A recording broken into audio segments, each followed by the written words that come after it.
കൊടങ്ങല്, കൊടവൻ, മുത്തിള് ഇതൊക്കെ നിങ്ങൾ കേട്ടിട്ടില്ലേ? ഇതിനെ മണ്ടൂകപർണി എന്നാണ് സംസ്കൃതത്തിൽ വിളിക്കുക. ഇതിന്റെ ഇലയുടെ ഷേപ്പ് കിഡ്നിയുടെ ഷേപ്പ് ഉണ്ട്.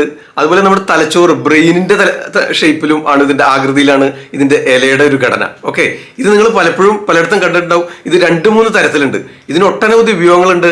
എല്ലാം വിശദമായിട്ട് ഇന്നത്തെ വീഡിയോയിൽ പറയാം. വീഡിയോ സ്കിപ്പ് ചെയ്യാതെ അവസാനം വരെ കാണുക. പതിപോലെ ഒന്ന് ലൈക്ക് ചെയ്ത് കഴിഞ്ഞാൽ നമുക്ക് വീഡിയോ ആരംഭിക്കാം. ഹലോ എവരിവൺ, ഞാൻ ഡോക്ടർ സേവിയർ. പുതിയൊരു വീഡിയോയിലേക്ക് എല്ലാവർക്കും സ്വാഗതം. ഇന്നത്തെ വിഷയം കുടങ്ങൽ അഥവാ മുത്തിൾ. ഇത് കാലദേശങ്ങൾക്കനുസരിച്ച് പേരിൽ ചില മാറ്റങ്ങൾ വരുന്നുണ്ട്. ചിലർ മുത്തിൾ എന്ന് വിളിക്കും, ചിലർ കൊടവൻ എന്ന് വിളിക്കും, ചിലർ കൊടങ്ങൽ എന്ന് വിളിക്കും. ഓക്കെ, ഇത് 2-3 തരത്തിൽ കാണുന്നുണ്ട്. എല്ലാം നല്ല ഔഷധ ഗുണങ്ങൾ തന്നെയാണ്. ഇച്ചിരി കടും ഇലയോട് കൂടിയതുണ്ട്, അതിനാണ് ഇച്ചിരി ഔഷധ ഗുണം കൂടുതൽ. അതുപോലെ ഇച്ചിരി പെയിൽ കളറിലുള്ളതുകൊണ്ട് ഏതായാലും ഉപയോഗിച്ചോ, ഇത് വളരെ നല്ലതാണ്. ഇത് നിങ്ങൾക്ക് വീടുകളിലൊക്കെ വളർത്താം. എല്ലാം വിശദമായിട്ട് പറയാം. ഇതിന് ഒട്ടനവധി പ്രാധാന്യമുണ്ട്. അതായത് പ്രത്യേകിച്ച് നമ്മുടെ ബ്രെയിൻ സെൽ ഡീജനറേഷൻ, ആ ബുദ്ധിയുമായിട്ട് തലച്ചോറുമായിട്ട് ബന്ധപ്പെട്ടുണ്ടാകുന്ന രോഗാവസ്ഥകളൊക്കെ ഇത് ഉപയോഗിക്കാം. അത് ഇതിന്റെ ആകൃതി തന്നെ സൂചിപ്പിക്കുന്നുണ്ട്. അതുപോലെ ബ്രെയിനോട് സാമ്യമുള്ള മറ്റൊരു ഔഷധമാണ് രുദ്രാക്ഷം. അത് പിന്നെ മറ്റൊരു വീഡിയോയിൽ പിന്നീട് പറയാം. ഓക്കെ, ഈ മുത്തളുടെ ഇലയ്ക്ക് കിഡ്നിയുടെ ഷേപ്പ് ഉണ്ട്, അതുപോലെ തലച്ചോറിന്റെ ഷേപ്പ് ഉണ്ട്. അതുകൊണ്ട് മാത്രമല്ല കേട്ടോ, ഇതിന്റെ രസഗുണ വീര്യഭാഗങ്ങൾ ആയുർവേദ പ്രോപ്പർട്ടീസ് പറയുകയാണെങ്കിൽ കഷായ മധുര രസമാണ്. കഷായ മധുര രസമാണ്, ശീതവീര്യമാണ്, മധുര വിഭാഗമാണ്, അതുപോലെ ലഘു ഗുണമാണ്. ഇതിന്റെ ബൊട്ടാനിക്കൽ നെയിം സെന്റല ഏഷ്യാറ്റിക്ക എന്നാണ്. അംബ്ലിഫറസ് ഫാമിലിയാണ്. ഇതിങ്ങനെ തലച്ചോറിന്റെ ഷേപ്പിൽ ഇങ്ങനെ നിലത്തിങ്ങനെ പടർന്നു വളരുന്നു. പാടവരമ്പിലും ഈർപ്പമുള്ള പ്രദേശങ്ങളൊക്കെ ധാരാളമായിട്ടുണ്ടാവാം. മഴ പെയ്തു കഴിഞ്ഞാൽ ഉണ്ടാവും. നല്ല വേനൽക്കാലത്ത് ഇത് കരിഞ്ഞു പോകാൻ സാധ്യതയുണ്ട്. അതുകൊണ്ട് ഇത് ചട്ടികളിൽ വെച്ച് പിടിപ്പിക്കണം. നിങ്ങൾ വീടുകളിൽ, ഫ്ലാറ്റിലായാലും എവിടെയാണെങ്കിലും സാധിക്കും. എല്ലാം വിശദമായിട്ട് പറയാം. ഇതിന് ഒട്ടനവധി ഉപയോഗങ്ങളുണ്ട്. പ്രത്യേകിച്ച് നമ്മുടെ കുഞ്ഞുമക്കൾക്ക് ഈ ചെറുപ്പകാലങ്ങളിൽ ഇത് കൊടുത്തു കഴിഞ്ഞാൽ ഇതിന് നല്ല ഫലസിദ്ധിയുണ്ട്. ഇത് ഒട്ടനവധി കണ്ടീഷൻസിൽ ഉപയോഗിക്കാം. എങ്ങനെയെല്ലാം ചെയ്യാമെന്ന് ഏതേത് അവസ്ഥയിൽ പ്രയോഗിക്കണമെന്ന് പറയാം. അതിനു മുമ്പ് ഇത് സ്വരസമായിട്ടോ കൽക്കമായിട്ടാണ് ഉപയോഗിക്കുന്നത് ഏറ്റവും ഉചിതം. ഓക്കെ, അതായത് സ്വരസം എന്ന് പറഞ്ഞു കഴിഞ്ഞാൽ ഇടിച്ചു പിഴിഞ്ഞ നീരെടുക്കുക. സമൂലം പറിച്ചെടുക്കാം, കഴുകി വൃത്തിയാക്കിയിട്ട് ഇടിച്ചു പിഴിഞ്ഞ നീര് ഉപയോഗിക്കാം. അതല്ലെങ്കിൽ ഇത് അധികം കിട്ടില്ലാത്തതുകൊണ്ട് പറിച്ച് ആ ചെടി നഷ്ടപ്പെടേണ്ട, സസ്യം വളരാതാവണ്ടെന്ന് വിചാരിച്ചാൽ അതിൻ്റെ ഇല മാത്രം നുള്ളിയെടുത്ത് നമുക്ക് അരച്ച് കൽക്കനായിട്ട് ഉപയോഗിക്കാം. അത് വിശപ്പിനനുസരിച്ച് രാവിലെ വെറും വയറ്റിൽ സേവിക്കുകയാണ് ഉത്തമം. ഒരു 10 ഗ്രാം മിനിമം, മാക്സിമം 20 ഗ്രാം. അത് നമുക്ക് പാലിലരച്ച് കലക്കി കഴിക്കാം, മോരിലരച്ച് കലക്കി കഴിക്കാം, അതല്ലെങ്കിൽ വെറുതെ തേനിലരച്ച് കലക്കി കഴിക്കാം. കുട്ടികൾക്കൊക്കെ ആണെങ്കിൽ ഇടിച്ചു പിഴിഞ്ഞ് നീരെടുത്തിട്ട് വെണ്ണയും കൂടെ ചേർത്ത് ചാലിച്ച് കൊടുക്കുന്ന ഒരു പതിവ് കേരളത്തിലുണ്ടായിരുന്നു. അത് ബുദ്ധിശക്തി വർദ്ധിക്കുന്നതിന്, ഓർമ്മശക്തി വർദ്ധിക്കുന്നതിന്, അതുപോലെ വിക്ക്, കൊഞ്ഞപ്പ് ഒക്കെ ഉണ്ടാവില്ലേ, നാവ് കുഴഞ്ഞു പോവുക, അതുപോലെ ഓട്ടിസം കുട്ടികൾക്ക് ഒക്കെ വളരെ നല്ലതാണ്. ബ്രെയിനുമായി ബന്ധപ്പെട്ടുണ്ടാകുന്ന രോഗാവസ്ഥകൾ, നമ്മുടെ പഞ്ചജ്ഞാനേന്ദ്രിയങ്ങളുടെ കർമ്മങ്ങൾ തകരാറിലാവുന്ന രോഗാവസ്ഥകളുണ്ടല്ലോ. അതായത് കാഴ്ചശക്തി കുറയുക, സംസാരശേഷി കുറയുക, കേൾവിശക്തി കുറയുക, സ്മെല്ലറിയാനുള്ള കഴിവ് കുറയുക, ഇത്തരം രോഗാവസ്ഥകളൊക്കെ ഇത് ഉപയോഗിക്കാവുന്നതാണ്. ഇത് ചേർത്ത് തയ്യാറാക്കുന്ന ഔഷധങ്ങളുണ്ട്, ആയുർവേദ ഔഷധങ്ങളുണ്ട്. അതുപോലെ എണ്ണകൾ, വെളിച്ചെണ്ണ കാച്ചി തേക്കുന്നുണ്ട്.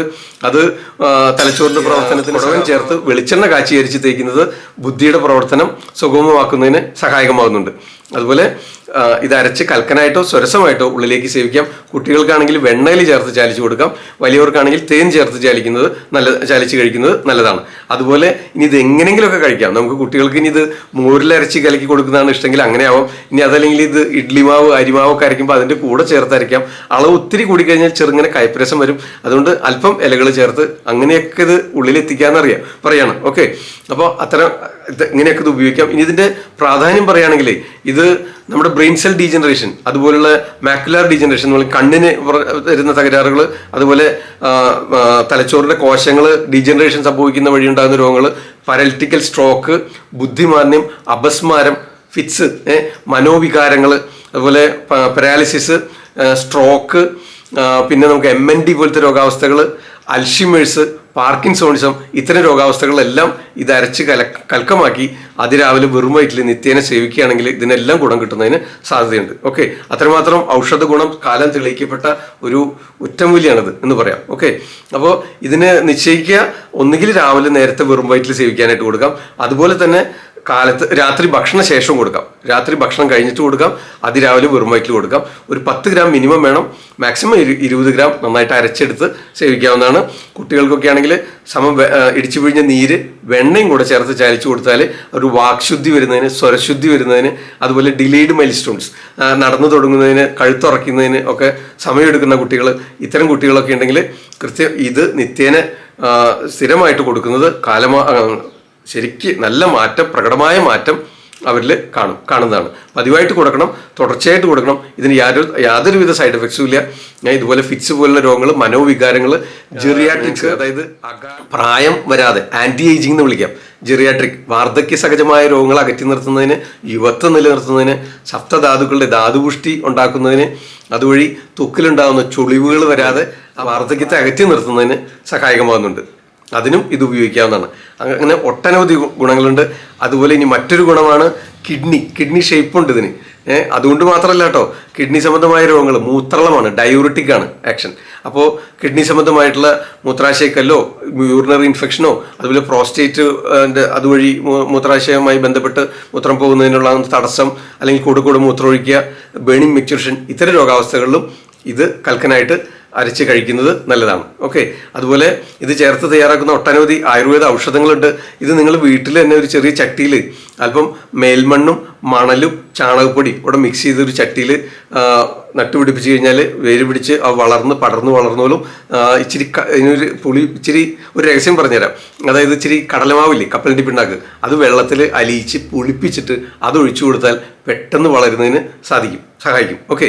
അപ്പോൾ അതൊരു ചട്ടിയിൽ വീടുകളിൽ വെച്ച് പിടിപ്പിച്ച് കഴിഞ്ഞാൽ നിങ്ങൾക്ക് അതിൻ്റെ ഇല നുള്ളി എടുത്തിട്ട് കുട്ടികൾക്ക് അരച്ച് വെറും വയറ്റിൽ രാവിലെ കൊടുക്കാം. ഇനി അങ്ങനെ കഴിക്കാൻ പ്രയാസമുണ്ടെങ്കിൽ അവർക്ക് തേനിൽ ചാലിച്ച് കൊടുക്കാം, വെണ്ണയിൽ ചേർത്ത് ചാലിച്ച് കൊടുക്കാം. ഇനി അതല്ലെങ്കിൽ ഇവർക്ക് ഇഡ്ഡലി മാവോ ദോശമാവോ ഒക്കെ അരയ്ക്കുമ്പോൾ അതിൻ്റെ കൂടെ ചേർത്ത് അരച്ച് കൊടുക്കാം. അങ്ങനെയൊക്കെ ഇത് ഉള്ളിലെത്തിക്കാം. ഓക്കെ. ഇത് ഒട്ടനവധി ഗുണങ്ങളുണ്ട്. നമ്മുടെ കാഴ്ചശക്തി, ബുദ്ധിശക്തി, ഓർമ്മശക്തി, നമ്മുടെ ഡ്യൂട്ടികളിലുള്ള നമ്മുടെ ആ കൃത്യതയും നമ്മുടെ ആ പെർഫെക്ഷൻ കൂട്ടുന്നതിന് സഹായിക്കുന്നു. കാരണം എന്താണെന്ന് വെച്ച് കഴിഞ്ഞാൽ പഞ്ചജ്ഞാനേന്ദ്രിയങ്ങളുടെ പ്രവർത്തനത്തെ ത്വരിതപ്പെടുത്തുക, അതാണ് ഇതിൻ്റെ പ്രധാന ധർമ്മം. ഓക്കെ. അതുപോലെ ഹൃദയപേശികളുടെ പ്രവർത്തനത്തെ ക്രമപ്പെടുത്തുന്നുണ്ട്. അപ്പോൾ അതുകൊണ്ട് ഹൃദ്രോഗ സാധ്യത കുറയ്ക്കുന്നതിനും സഹായിക്കുന്നു. ഓക്കെ. ഹാർട്ട് റേറ്റ് നിയന്ത്രിക്കുന്നതിന്, ഹാർട്ട് മസിൽസിന്, കാർഡിയക് മസിൽസിന് സ്ട്രെങ്തനിങ് ആയിട്ടുള്ള ആക്ഷനുണ്ട്. ധാരാളം ആൻറ്റി ഓക്സിഡൻസ് അടങ്ങിയിട്ടുണ്ട്, ഫൈബർ അടങ്ങിയിട്ടുണ്ട്. കഷായം മധുര രസമാണ്, അതാണ് ഇതിൻ്റെ പ്രത്യേകത. ശീതവീര്യമാണ്. ഓക്കെ. ലഘുഗുണമാണ്. കഫപിത്ത രോഗങ്ങളെ ശമിപ്പിക്കുന്നുണ്ട്. ഓക്കെ. അപ്പോൾ ഇത്തരം രോഗാവസ്ഥകളിലൊക്കെ ഇത് ഉപയോഗിക്കാം. നമ്മുടെ ബുദ്ധി, ഇൻ്റലക്ച്വൽ പവർ, മെമ്മറി പവർ കൂട്ടുന്നതിന്, പ്രത്യേകിച്ച് അൽഷിമേഴ്സ്, പാർക്കിൻസൺ, MND ഇത്തരം രോഗാവസ്ഥകളിലും ഇത് കൽക്കനായിട്ട് നിത്യേന മറ്റ് ഔഷധ സേവകളുടെ കൂടെ തന്നെ ഇത് മാത്രം കഴിച്ചിട്ട് ഒരു രോഗവും മാറുന്ന അവകാശപ്പെടില്ല. ഇതൊരു ജനറൽ ഹെൽത്ത് ടോണിക് പോലെ തുടർച്ചയായിട്ട് സേവിക്കുകയാണെങ്കിൽ ഇത്തരം ഫലങ്ങളുണ്ടാവും. ഇനി ഇതിന് സ്കിന്നിന് നല്ല ഗുണമാണ്. സ്കിൻ ഗ്ലോ നിലനിർത്തുന്നതിന്, സ്കിന്നിന് റിങ്കിൾസ് വരാതിരിക്കുന്നതിന് സഹായിക്കുന്നുണ്ട്.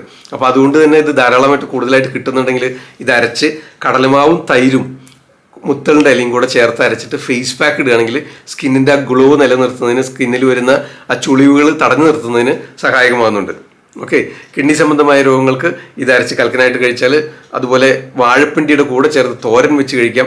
ഇത് തനിയെ തോരൻ വെച്ചാൽ ഇച്ചിരി കയ്പ്പ് കൂടുതലാണ്. അപ്പോൾ അതുകൊണ്ട് വാഴപ്പിണ്ടിയും മുതിരയും കുടവൻ്റെ ഇലയും കൂടെ തോരൻ വെച്ചിട്ട് കഴിക്കുകയാണെങ്കിൽ കിഡ്നി സംബന്ധമായ, യൂറിനറി ട്രാക്ട് സംബന്ധമായ രോഗാവസ്ഥകളിൽ നല്ല ആശ്വാസം ലഭിക്കുന്നതാണ്. ഓക്കെ. നിങ്ങൾക്ക് പരീക്ഷിച്ച് നോക്കാവുന്നതാണ്. ഇത് മാത്രമായിട്ട് ഏതെങ്കിലും ഒരു രോഗത്തെ മാറ്റിയെടുക്കാമെന്ന് ഞാൻ അവകാശപ്പെടുന്നില്ല. പക്ഷേ മറ്റ് മരുന്നുകളുടെ ചികിത്സകളുടെ കൂടെ ഇത് നിർദ്ദേശിക്കുകയാണെങ്കിൽ അതിനെ സപ്പോർട്ട് ചെയ്യുന്നതിനും പെട്ടെന്ന് ഫലം കിട്ടുന്നതിനും സഹായകമാകുന്നുണ്ട്. ഇതൊന്നും അല്ലെങ്കിലും ഒരു ജനറൽ ടോണിക് പോലെ കുഞ്ഞിലെ കുട്ടികൾക്ക് കൊടുക്കുകയാണെങ്കിൽ അവരുടെ ഓർമ്മശക്തി വർദ്ധിക്കുന്നതിനും അവരുടെ പെർഫോമൻസ്, വിദ്യാഭ്യാസ കാലഘട്ടത്തിൽ അവരുടെ പെർഫോമൻസ് കൂടുതൽ പുരോഗമിപ്പിക്കുന്നതിനും സഹായകമാകുന്നുണ്ട്. ഓക്കെ. ഞാൻ വീഡിയോ ഇഷ്ടമായെന്ന് വിചാരിക്കുന്നു. എല്ലാവർക്കും ഷെയർ ചെയ്ത് കൊടുക്കുക. ലൈക്ക് ചെയ്യാൻ മറന്നിട്ടുള്ളവരുണ്ടെങ്കിൽ ഇപ്പോൾ ലൈക്ക് ചെയ്യുക. ഒരു പ്രത്യേക കാര്യം, ഈ ചാനൽ ഇതേവരെ സബ്സ്ക്രൈബ് ചെയ്യാത്തവർ ആരെങ്കിലും വീഡിയോ കാണുന്നുണ്ടെങ്കിൽ താഴെയുള്ള റെഡ് ബട്ടൺ പ്രസ് ചെയ്യുക. തൊട്ടടുത്തുള്ള ബെല്ലൈക്കണും ഓൾ നോട്ടിഫിക്കേഷനും എനേബിൾ ചെയ്യണമെന്ന് ഓർമ്മിപ്പിച്ചുകൊണ്ട്, അപ്പോൾ നമ്മൾ ഡെയിലി രാത്രി 9 മണിക്ക് പോസ്റ്റ് ചെയ്യുന്ന വീഡിയോൻ്റെ ലിങ്ക് നിങ്ങൾക്ക് നോട്ടിഫിക്കേഷനായിട്ട് ലഭിക്കും. എന്തെങ്കിലും സംശയം ഉണ്ടെങ്കിൽ വീഡിയോ ആവർത്തിച്ച് കാണുക. എല്ലാ ഗ്രൂപ്പുകളിലും എല്ലാവർക്കും ഷെയർ ചെയ്ത് കൊടുക്കുക, ആർക്കെങ്കിലും പ്രയോജനപ്പെടട്ടെ. മറ്റൊരു വീഡിയോയിൽ അടുത്ത ദിവസം വീണ്ടും കാണാം. തൽക്കാലം നിർത്തുന്നു. നന്ദി, നമസ്കാരം. ഞാൻ ഡോക്ടർ Xavier. ആദ്യം ആയുർവേദം.